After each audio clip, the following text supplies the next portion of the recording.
Abra sua Bíblia no primeiro livro de Reis, capítulo 13, e nós vamos ler do versículo 11 indo até o 25. Eu peço para que você deixe sua Bíblia aberta, não a feche. Eu peço para que você preste muita atenção logo no início dessa pregação, porque nós vamos precisar entender um relato inteiro para entender algumas lições que precisamos tirar hoje à noite para as nossas vidas. Mas aí depende de você. Não se distraia com nada. Não se distraia com nenhum movimento. Não se mova nesses próximos minutos, para que sua mente fique cativa a esta narrativa da palavra de Deus. Do versículo 11, indo até o 25. Morava em Betel um profeta velho. Vieram seus filhos e lhe contaram tudo que o homem de Deus fizera aquele dia em Betel. As palavras que dissera ao rei, contaram-nas a seu pai. Perguntou-lhes o pai: por que caminho se foi? Mostraram seus filhos o caminho por onde fora o homem de Deus que viera de Judá. Então disse a seus filhos: albardai-me um jumento. Albardaram-lhe o jumento e ele o montou. E foi após o homem de Deus e, achando-o sentado debaixo de um carvalho, lhe disse: és tu o homem de Deus que vieste de Judá? Ele respondeu: eu mesmo. Então lhe disse: vem comigo à casa e come pão. Porém ele disse: não posso voltar contigo. Não entrarei contigo, não comerei pão, não beberei água contigo neste lugar. Porque me foi dada a palavra do Senhor: ali não comerás pão, nem beberás água, nem voltarás pelo caminho porque foste. Tornou-lhe ele: também eu sou profeta como tu, e um anjo me falou por ordem do Senhor, dizendo: faze-o voltar contigo à tua casa, para que coma pão e beba água. Porém mentiu-lhe. Então voltou ele, comeu pão em casa e bebeu água. Estando eles à mesa, veio a palavra do Senhor ao profeta que o tinha feito voltar. E clamou ao homem de Deus que viera de Judá, dizendo: assim diz o Senhor, porquanto foste rebelde à palavra do Senhor e não guardaste o mandamento que o Senhor teu Deus te dera, antes voltaste e comeste pão e bebeste água no lugar de que eu te dissera, do lugar que te dissera, não comerás pão, nem beberás água, o teu cadáver não entrará na sepultura dos teus pais. Depois de o profeta a quem fizera voltar, havia comido pão e bebido água, albardou para ele o jumento. Foi-se, pois, e um leão o encontrou no caminho e o matou. E o seu cadáver estava atirado no caminho, e o jumento e o leão parados junto ao cadáver. Eis que os homens passaram e viram o corpo lançado no caminho, como também o leão parado junto ao corpo, e vieram e o disseram na cidade, onde o profeta velho habitava. Para que você entenda o contexto, e aí iremos nos aproximar deste texto. O primeiro rei sobre Israel foi Saul, sobre as 12 tribos de Israel. Mas Saul fez o que não agradou a Deus. Então não houve monarquia a partir de Saul. E quem é levantado por Deus para ser o segundo rei é Davi. Quando Davi envelhece, nos últimos tempos de vida, Salomão assume o trono, seu filho. E Salomão foi conhecido como um rei muito sábio, mas também perdulário, isto é, gastador. Muito rico, mas também excessivamente visionário. Ele construiu o seu palácio, ele construiu o templo, ele reformou as principais cidades do reino, ele montou um exército exímio, treinado. Mas você sabe que quando isso acontece numa nação, não é o rei que está pagando, é o povo com seus impostos. Então, os impostos para manter o grande império de Salomão foram aumentando. E quando Salomão chega ao fim da sua vida, quem começa a reinar no seu lugar é seu filho Roboão. E Roboão é um homem jovem ainda. Pelo jeito das escrituras nos apontar, ele era um desses moços atirados assim. E ele vai ouvir conselhos com os velhos de Israel sobre como deve agir. E eles dizem: o reinado de Salomão foi bom, não foi ruim. Só que, Roboão, você precisa diminuir os impostos de sobre a nação. O povo não está aguentando a sobrecarga de impostos. Diminui. Mas ele não ficou contente. Aí ele reuniu os amigos jovens e foi ouvi-los. E os jovens irresponsáveis disseram: Roboão, se teu pai castigou o povo com açoites, castiga com escorpiões, aumenta os impostos e faz mais do que o seu pai fez. Torna-se famoso e reconhecido no mundo inteiro, muito mais do que seu pai. Ao invés de ouvir os velhos, ele ouviu os moços e aumentou os impostos sobre Israel. E todos já estavam sobrecarregados com a carga tributária. E de repente, com o novo rei, a carga tributária aumenta. E a nação, assim como também as tribos de Israel, não aguentaram a grande sobrecarga de impostos. E o irmão de Roboão, chamado Jeroboão, vai para o norte, para as tribos do norte, e ali ele começa o seu reinado com uma proposta tributária diferente.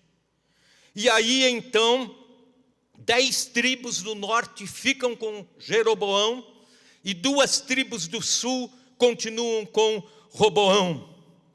Aí então passa a ter o reino norte e o reino sul. Quando você lê na Bíblia Sagrada, Velho Testamento, reino de Israel e reino de Judá, você fica pensando, mas não é um reino só? Não. Assim como existe Vietnã do Norte e Vietnã do Sul, assim como existe Coreia do Norte e Coreia do Sul, uma só etnia, uma só cultura, mas com uma divisão de pátria, uma divisão de nação. Assim surge Israel, Reino Norte, e Judá, junto com Benjamim, Reino Sul. Então, quando surge essa divisão, não é por causa de uma guerra civil, é por causa de tributação de impostos. O reino se divide em 2 partes. Acontece que o Jeroboão do Reino Norte também era alguém voltado a brigas, encrencas, facções, etc.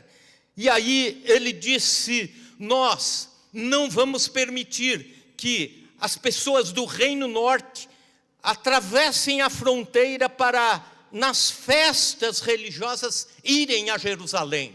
E não era tão longe, era atravessar uma fronteira e estaria Jerusalém perto da fronteira, no norte do Reino Sul. Então não seria uma viagem tão longa, mas ele diz: fecha-se as fronteiras, porque nós faremos as nossas festas aqui, nós faremos o nosso templo aqui, nós faremos a nossa vida religiosa aqui no Reino Norte, nós teremos os nossos sacerdotes aqui, e vocês não precisam ir mais para o sul.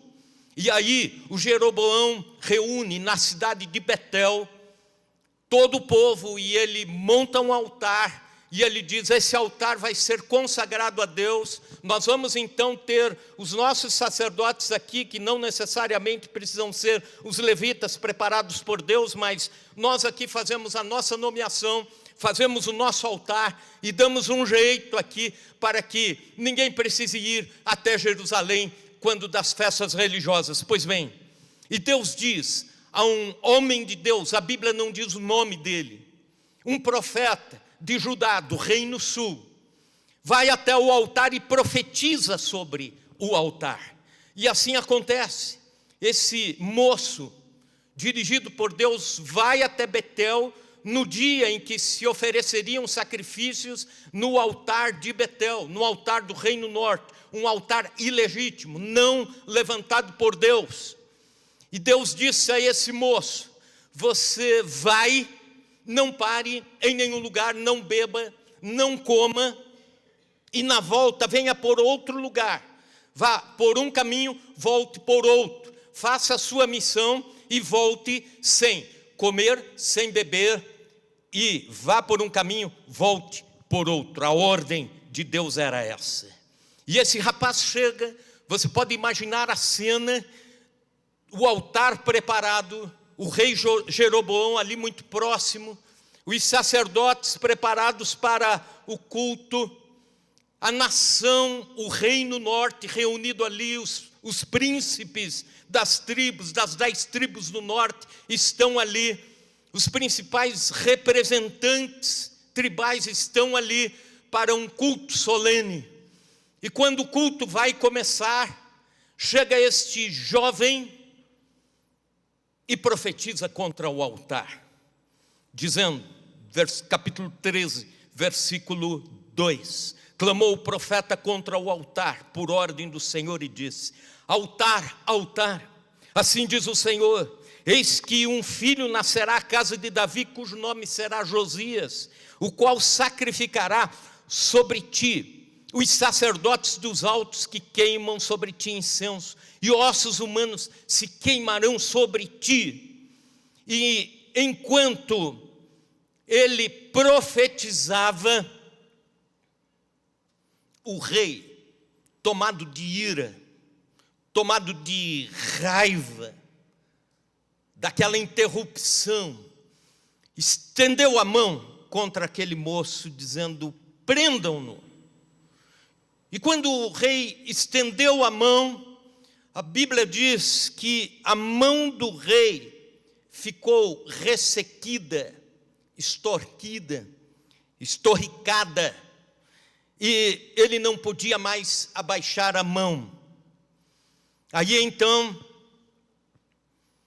aquela mão estendida contra o profeta, e a nação inteira vendo aquilo acontecer.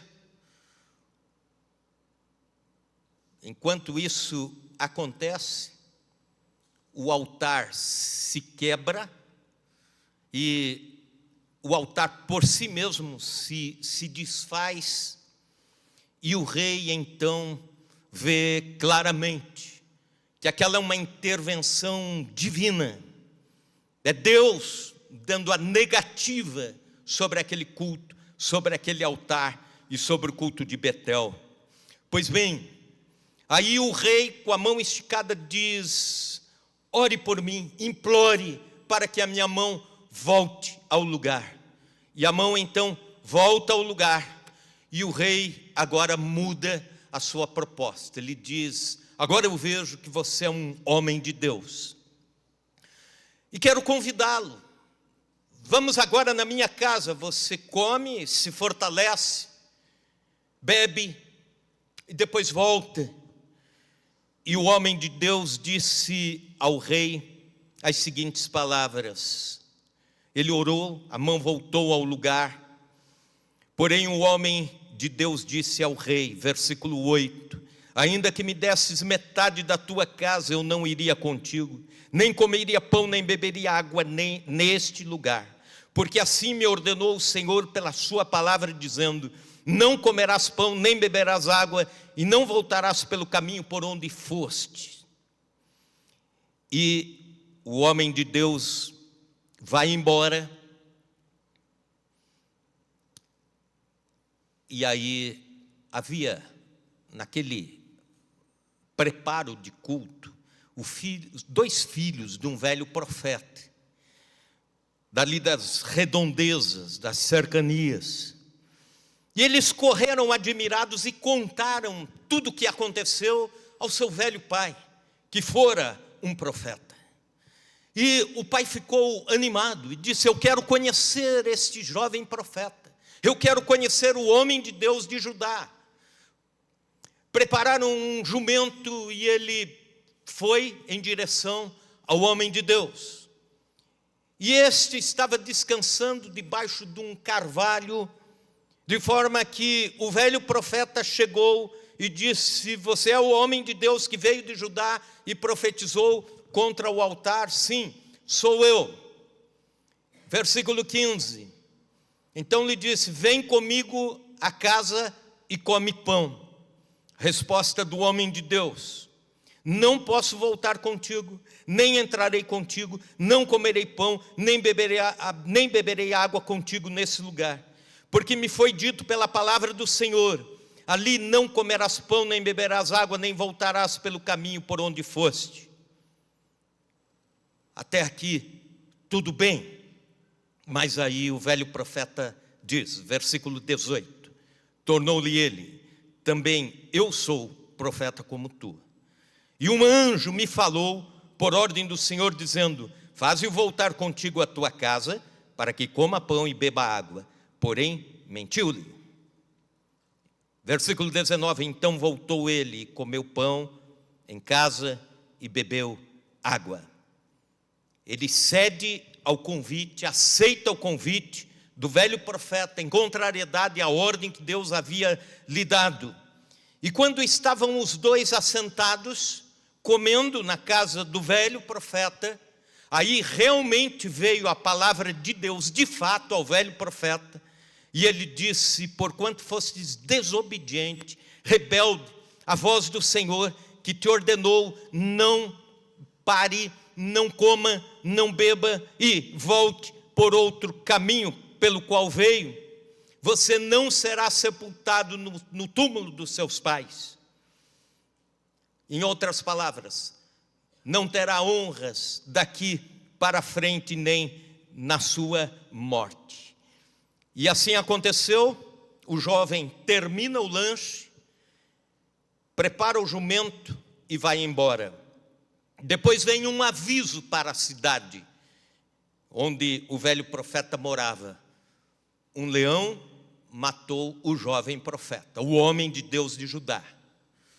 Não despedaçou o jumento, apenas matou o jovem.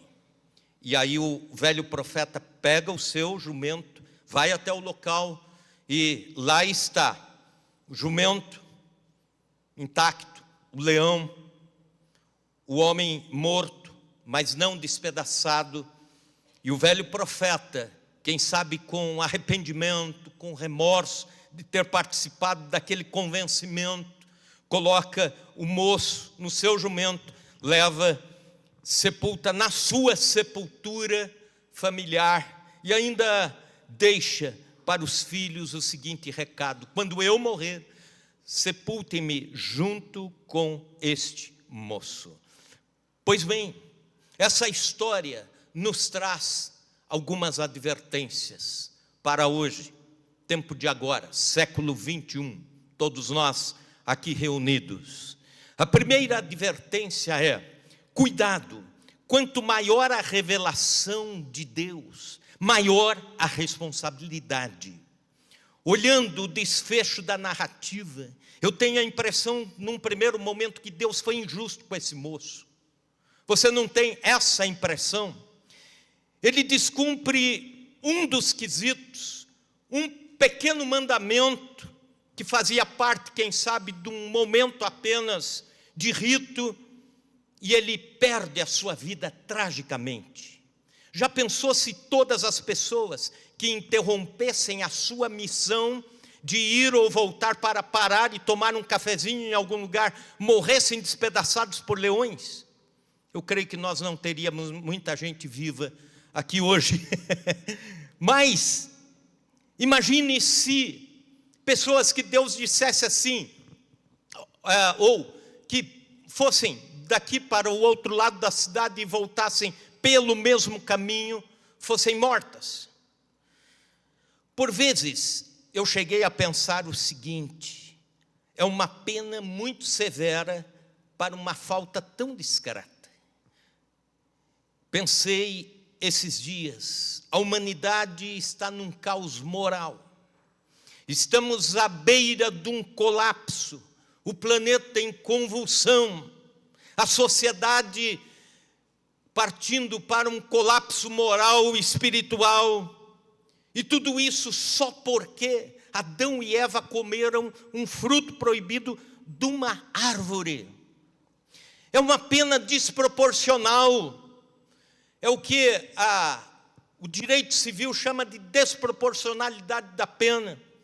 Você tem uma infração pequena e uma pena muito maior do que aquilo, um castigo muito severo para uma falta quase insignificante. Então, como explicar?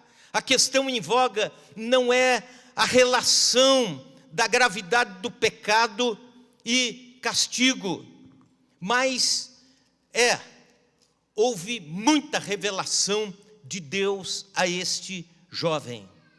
Muita confiança da parte de Deus para um jovem profeta trabalhar com uma causa internacional, ser usado por Deus para levar julgamento a um outro local, a uma outra nação recém-formada. E o profeta ouvia a Deus, Deus lhe confiou a missão, portanto havia confiança. Da mesma forma como com Adão e Eva, eles apenas não desobedeceram um mandamento e por causa disso toda a desgraça.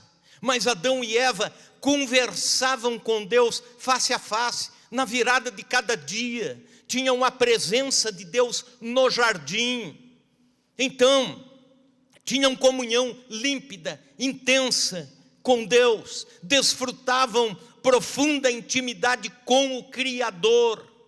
Quanto mais alguém desfruta intimidade com Deus, mais em algum momento isso lhe será cobrado. Maior é a responsabilidade, quanto maior o conhecimento que temos de Deus e a vivência que temos com Deus. É por isso que Jesus disse: a quem muito é dado, muito será cobrado. É por isso que Tiago, na sua epístola, capítulo 3, versículo 1, diz: muitos de vós não queiram ser mestres, porque mais duro juízo receberão. Então, quando eu fico pensando, por que muitas vezes algumas pessoas pedem tantas coisas boas e legítimas para Deus? Senhor, me usa poderosamente nisso, me usa naquilo. Senhor, faz milagres através da minha vida, e de repente não vem a resposta de Deus. Eu fico imaginando que Deus, na sua economia divina, na sua administração divina, conhece e sabe o grau de responsabilidade de cada um de nós. E de repente, conforme um tanto de revelação e intimidade a mais que Ele dá para alguém, pode significar também um julgamento maior, uma carga, uma sobrecarga que não lhe será possível carregar, como foi com este jovem. Certa vez, meu pai, pastor, estava conversando com uma pessoa, e a pessoa muito inteligente. No meio da conversa, esta pessoa disse a ele: por favor, pare de me falar do Evangelho. Pare de me falar do Evangelho. Mas por quê? Porque eu prefiro ser inocente. Se eu for julgado inocente, meu juízo é menor. Mas se eu te ouvir pregar e depois rejeitar o Evangelho, eu vou pagar por isso. É mais ou menos essa lógica. A quem muito é dado, muito será cobrado. É isso que acontece com esse moço. Não é uma pena desproporcional, mas um excesso de intimidade com Deus, que sim, era desproporcional às suas responsabilidades. Uma segunda advertência: cuidado, uma mentira quanto mais parecida com a verdade, mais perigosa é. Quando o rei Jeroboão faz o convite, depois da mão voltar ao lugar, ao normal, o rei naquela ideia: se você não pode com o seu inimigo, alie-se a ele. O rei diz: vamos para a minha casa. Você come, se fortalece, depois segue o seu caminho. Ele claramente disse: não vou, mesmo que você me dê metade, mesmo que o Senhor me dê metade da sua casa, dos seus bens, não vou, não posso. A ordem de Deus é: não coma, não beba e volte por outro caminho que não o caminho que você veio. O homem de Deus foi enfático, convicto na resposta e foi embora. O rei claramente estava fora dos caminhos de Deus. O rei evidentemente estava avesso à vontade de Deus, corromper a religião da nação. Então era fácil dizer para o rei: não vou. É fácil discernir uma mentira quando ela é proferida já no ambiente da mentira, no ambiente da corrupção, do engano, da leviandade. É fácil detectar o engano quando quem está falando já perdeu a comunhão com Deus e já está avesso aos planos de Deus. Mas, horas depois, ele recebe o mesmo convite, e agora de um outro profeta, mais experiente do que ele. Recebe o mesmo convite, com as mesmas palavras, e ele dá a mesma resposta para o profeta, dizendo: não posso voltar contigo, nem entrarei contigo, não comerei pão, nem beberei água contigo nesse lugar, porque me foi dito pela palavra do Senhor: ali não comerás pão, nem beberás água, nem voltarás pelo caminho porque foste. Mas aí, o primeiro convite ele rejeita, o segundo convite ele começa a dialogar e cede. Por que ele cedeu à mentira? Deus não tinha falado para o velho profeta. Por que ele foi enganado? Por causa de duas palavras aqui. Veja comigo o versículo 18. Tornou-lhe ele: também eu sou profeta. Agora já não é mais o rei Jeroboão, pecador, falando. É um cara que diz: eu sou profeta como tu. E um anjo, a outra palavra, e um anjo me falou por ordem do Senhor, dizendo: faze-o voltar contigo para a tua casa, para que coma pão e beba água. Porém, mentiu-lhe. Por que ele cede à mentira? Porque agora a mentira está muito parecida com a verdade, está muito próximo das palavras, dos jogos de palavras que se usa quando alguém quer falar uma verdade profunda. Os lábios desse velho profeta já estavam acostumados com verdades profundas, perenes, assim como também os ouvidos do jovem profeta estavam acostumados com verdades de Deus. Afinal é um profeta mais experiente do que eu, fala usando palavras introdutórias. Também eu sou profeta, e um anjo do Senhor, um anjo me falou em nome do Senhor. E aí ele cede à mentira e ele perde a sua vida a seguir. Por essa lógica, as testemunhas de Jeová são mais perigosas do que o candomblé. Você pergunta por quê? Porque usam Bíblias e termos bíblicos para tentar dizer que Jesus não é Deus, que não existe a Trindade. É por essa lógica que a seita da unificação do reverendo Moon é mais perigosa do que o islamismo radical que se confronta contra o cristianismo, através inclusive de sistemas como o Talibã e assim por diante. Porque quando você olha para um, você diz: isso aqui é lógico, é mentira, isso aqui eu vou facilmente rebater e dizer não. Mas quando você olha para cá, você vê uma roupagem, você vê um jogo de palavras, de raciocínios que levam a crer que algo está parecido com a verdade ou é a verdade. É por essa lógica que a teologia liberal, ou o pensamento teológico liberal, é mais danoso do que o ateísmo, pelo fato de que ele vai minando a vida da igreja. Então, descrê de Deus, e rapidamente você vai dizer não. E o outro tem as narrativas cristãs, e aí você é facilmente envolvido. Algumas mentiras permeiam o meio cristão, e às vezes as pessoas as têm como verdade. Cuidado, uma mentira quanto mais parecida com a verdade, mais perigosa ela é. Ela enreda, ela leva, ela é sutil. Por exemplo, existe uma frase, vox populi vox Dei, que quer dizer, voz do povo é a voz de Deus. Então, vai com a maioria. Estando com a maioria, você está com Deus. Acontece que foi a voz do povo que pediu para crucificarem Jesus e soltarem Barrabás. Nem sempre a voz do povo foi a expressão da voz de Deus. Ou então, outra mentira muito parecida com a verdade: todo caminho leva a Deus, basta ser sincero. Se você pegar a estrada daqui para Cuiabá, você nunca vai chegar a Porto Alegre. Pode morrer de ser sincero, mas não vai chegar, pegou a estrada errado. Pronto, não é uma questão de sinceridade, é uma questão de verdade.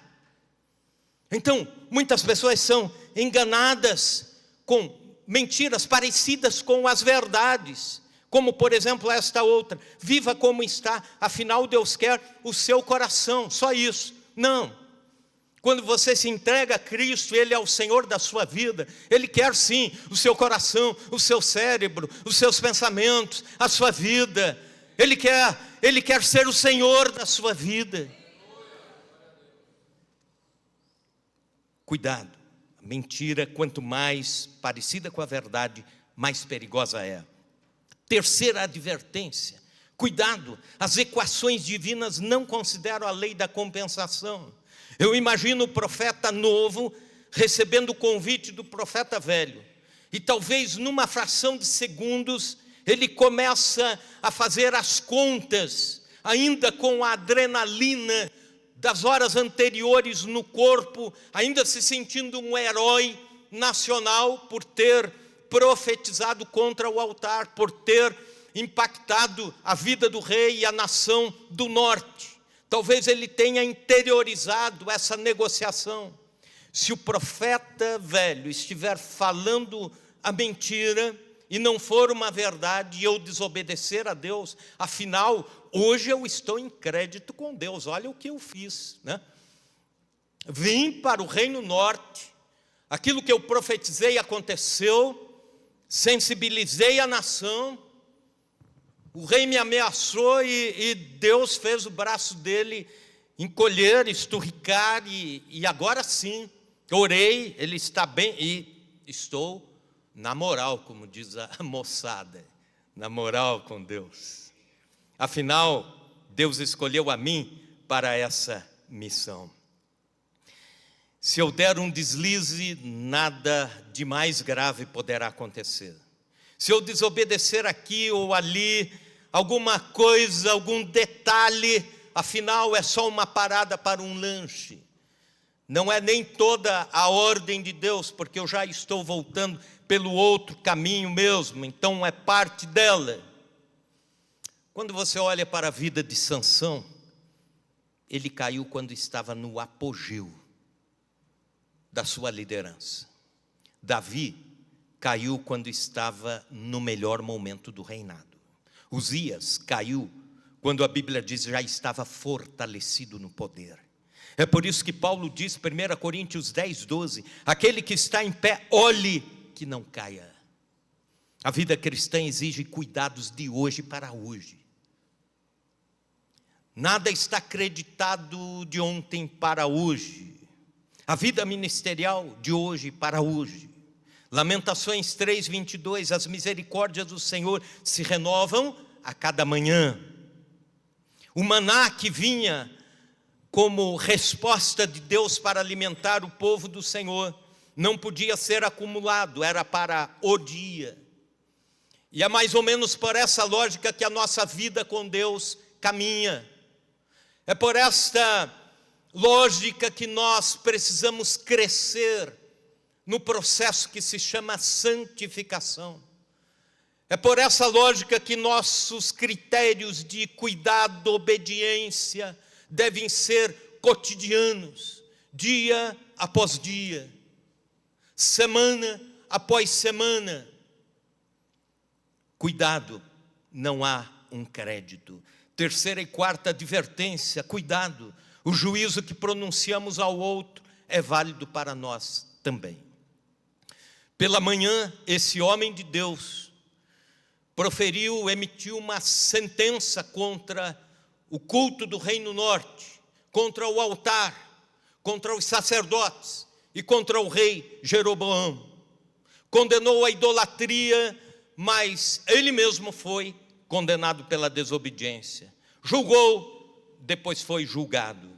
Por isso Jesus advertiu, em Mateus capítulo 7, versículos 1 e 2, não julgueis para que não sejais julgados, pois da mesma forma que sereis julgados, e a mesma medida que usardes será usada para medir a vós. A interpretação mais flexível, mais para esse texto, seria a seguinte, mais condensada: evite julgar, mas se necessário fazê-lo, use a medida certa. Seria um resumo do que Jesus está falando aqui. E a palavra medida, no grego, é metron. Era um instrumento de medir, um padrão, como seria um padrão, uma régua que se usa para cortar pano, tecido, na loja de tecidos, quando se estende aquela régua sobre a mesa, o metron. E Jesus está com isso dizendo a vários, por exemplo, tem gente que está sempre julgando a partir do metron da intolerância. E um dia será julgado dessa forma. Com o metron do legalismo, um dia será julgado dessa forma. Com o metron da severidade, o excesso de severidade, um dia será julgado dessa forma. E não é o fato até, nesse texto não existe até uma questão de dizer assim, um dia Deus vai te julgar, mas um dia será julgado, a ideia de que a própria vida pode julgar quem está julgando errado. De julgar conforme o padrão que se está usando. Então, se necessário for julgar, mas pela sensatez, com a medida da misericórdia, com a medida do amor cristão, com a medida da disciplina de quem sofre pelo pecado do outro. Observe que esse profeta novo profetizou, julgou, condenou, e o texto não diz nada absolutamente que alguma tristeza ele teve com relação ao Reino Norte. Ele não o fez com lágrimas nos olhos. Moisés, em certa ocasião, quando o povo de Deus estava em pecado, ele ora a Deus em tristeza, e ele diz, ora, este povo cometeu grande pecado, fazendo para si deuses de ouro. Agora, pois, perdoa o pecado deste teu livro. Moisés está tão triste com Deus, e a sua intercessão é essa: Deus, se o Senhor não conseguir perdoar o povo do Senhor, eu me coloco para pagar pelos pecados do povo, mas por favor, Senhor, os pecados do povo. Que grande líder foi Moisés. Antes mesmo de existir o conceito de graça, lá estava ele dizendo, Jeremias profetizava a catástrofe e o exílio e chorava enquanto profetizava, chorava pela nação. Isaías pronunciou os ais contra todos os pecadores e os perversos, mas depois ele cai em lágrimas dizendo, ai de mim que sou pecador, ai de mim que vou perecendo. Ele olha o pecado alheio e depois ele olha o seu. Jesus profetizou sobre Jerusalém e o fez chorando de tristeza. Julgavam, mas usando o metrom da misericórdia, julgavam com lágrimas nos olhos. Quando falo sobre esse tema, lembro-me do escritor português de Castilho, que num dos versos diz: quando tentado a julgar, feito um severo juiz, devo lembrar que da vida sou apenas mero aprendiz. Chega uma época na vida cristã que você, ao invés de estar atento para julgar, você vai abraçar, você vai orar com alguém, vai clamar para que Deus restaure aquela vida, para que Deus levante o pecador, para que Deus dê uma segunda. E é por aí que a vida cristã caminha. Um dia o homem de Deus vai do apogeu do ministério a uma morte trágica, mas nos deixa essas 4 advertências. Primeira, quanto maior a revelação, maior a responsabilidade. Cuidado, uma mentira, quanto mais parecida com a verdade, mais perigosa é. Cuidado, as equações divinas não consideram a lei da compensação. E por último, o juízo que pronunciamos ao outro é válido para nós também.